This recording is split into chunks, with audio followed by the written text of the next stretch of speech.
sehat untuk kita semua.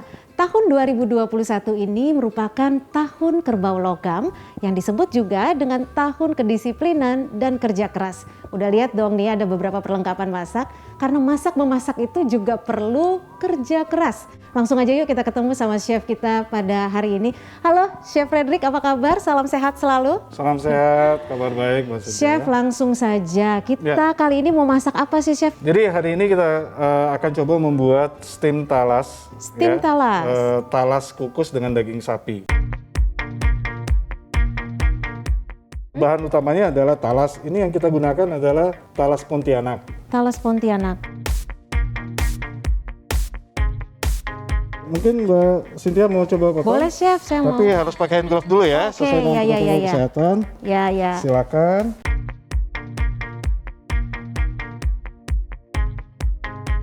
Nah, Chef, sambil nunggu gini kira-kira biasanya kita bisa nyiapin apa sih, Chef? Oke, jadi di dalam sini, dalam steamer saya sudah siapkan ada Mangkuk ya. mangkuk, casserole. Jadi daging ini kita akan Taruh di sini. steam di sini. Tidak butuh waktu yang lama. Oke, saya masukin ya, Chef ya. Boleh. Kita masukin, Chef, itu Boleh, Didi. silakan. Oke, ini direbus. Oke, ini Direbusnya kita nggak usah pakai bumbu ya, Chef? nggak usah karena dia ini sudah lakukan proses steam. Nah, ini sedang direbus. Direbusnya menunggu sampai air mendidih.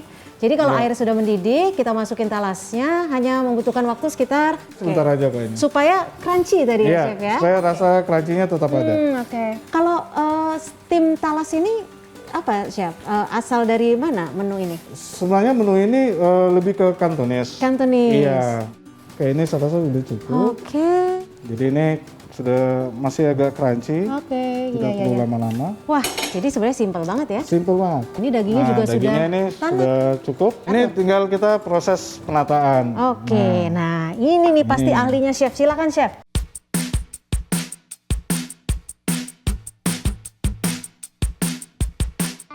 Nah ini sudah siap ininya, hanya tinggal untuk tumisan ya, Iya, Chef ya. betul. Minyak, setelah minyak tadi apa ya Chef? Ini oyster, Oyster, kemudian ini minyak bawang. minyak bawang. Wow. Nah minyaknya benar-benar harus ditunggu panas nih. Oke, nanti kita akan campur terakhir dengan air ini. Oke, Nah, sambil menunggu ini Ya. boleh digarnish, kita dihias. hias.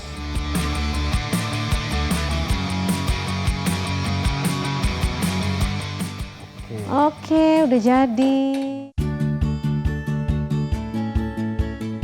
Nah, kalau tadi kita sudah masak talas kukus, kayaknya nggak lengkap ya kalau kita nggak coba bikin dessert ya, Chef ya. Iya, betul Jadi sekali. untuk hidangan penutup. Nah, kita mau bikin dessert apa? Kalau saya lihat udah ada mangga nih. Ya, hari ini kita akan buat puding mangga. Puding Jadi mangga. simple banget ya. Oke.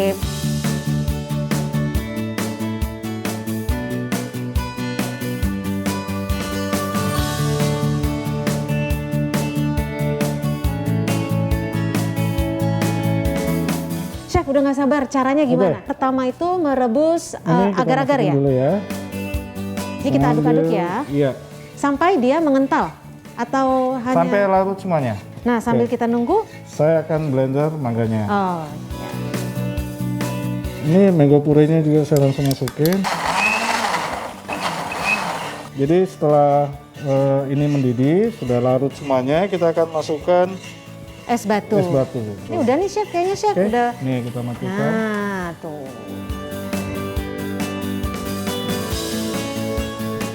Sambil diaduk. Sambil diaduk. Oke, kemudian saya akan masukkan krimnya. Itu sudah selesai, nanti kita akan mulai selesai proses gini ya, Chef? cetak aja. Oke.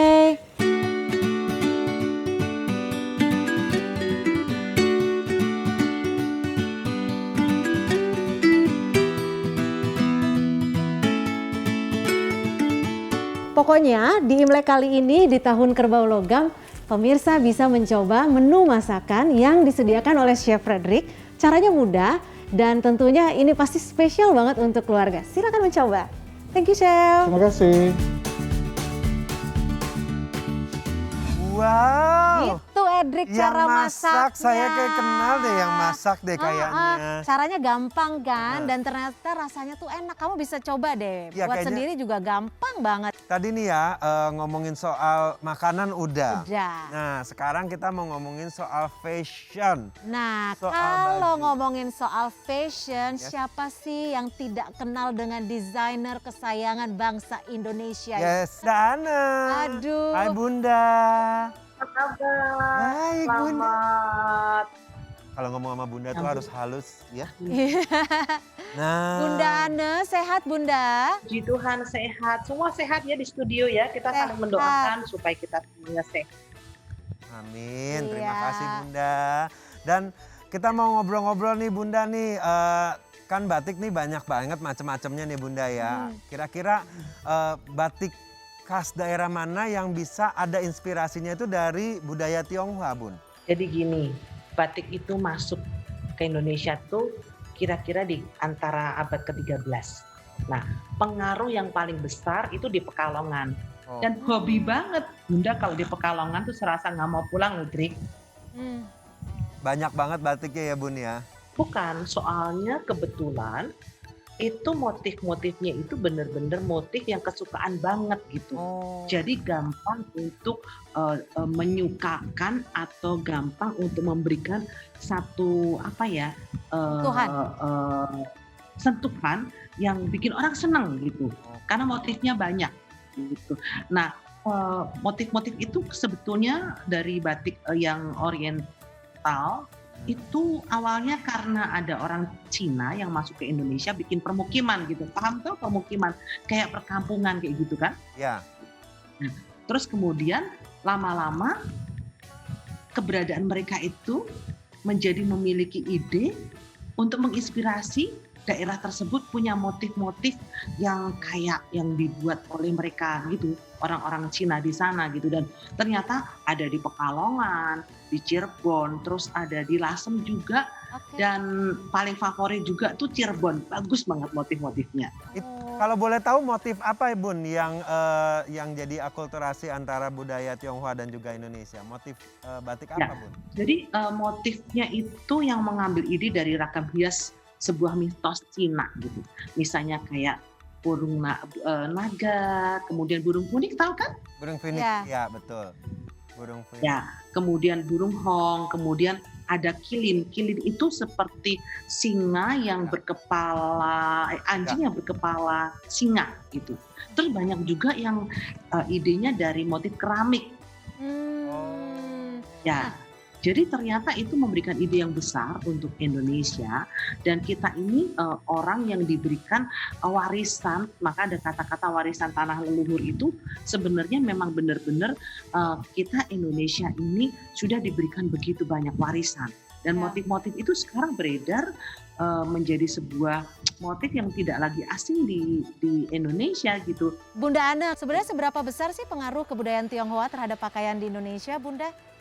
Jadi gini, ada sedikit bukan salah paham bukan, tetapi kita coba belajar bahwa kebaya encim itu sebetulnya pengaruhnya ternyata bukan dari Cina loh. Oh ya. Ya, jadi dimulai dari wanita Belanda di Indonesia gitu. Wow. Begitu banyak Aha. budaya dan ada pengaruh dari Cina dan kemudian terjadilah lehernya ada leher yang seperti ini kan lehernya leher Agak naik tinggi, gitu ya Bunda. Cheongsam, Kayak gini juga ya kemudian Cheongsam motif-motifnya ya. gitu. Jadi kalau betul ya. Ya itu juga seperti yang saya selalu pakai setiap hari. Saya juga selalu menggunakan baju yang lehernya naik gitu. Nah karena ini virtual dan ini pakai begini, jadi tidak kelihatan sebetulnya baju saya ini motifnya adalah burung punik sebenarnya gitu. Jadi ini seperti ini nih. Nah kalau bisa kelihatannya Cantik sebenarnya sekali. motifnya itu motif burung punik. Nah ini. Ya, Nah, ya, ya. seperti ini ya. Jadi ya, mau itu kebaya, mau itu batik, apapun juga ketika ada perpaduan cinta. Jadi sebenarnya fashion itu bukan masalah motif sayangku Hmm. gitu.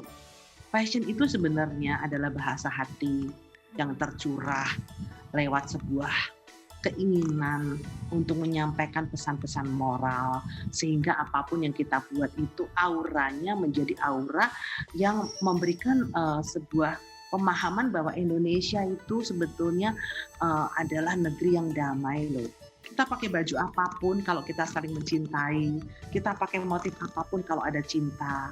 Dan Baik. bagaimanapun juga bahasa cinta itu bisa menjadikan bahasa untuk mencerminkan diri kita itu sebenarnya iki wong ndi to kalau bahasa Jawa. Iki wong ndi. Jadi Orang mana artinya sih gitu. Oh, Jadi artinya Cuma tampilan dari luarnya. manapun Ya. kita ini semuanya Ya. harus saling mencintai tanpa melihat background.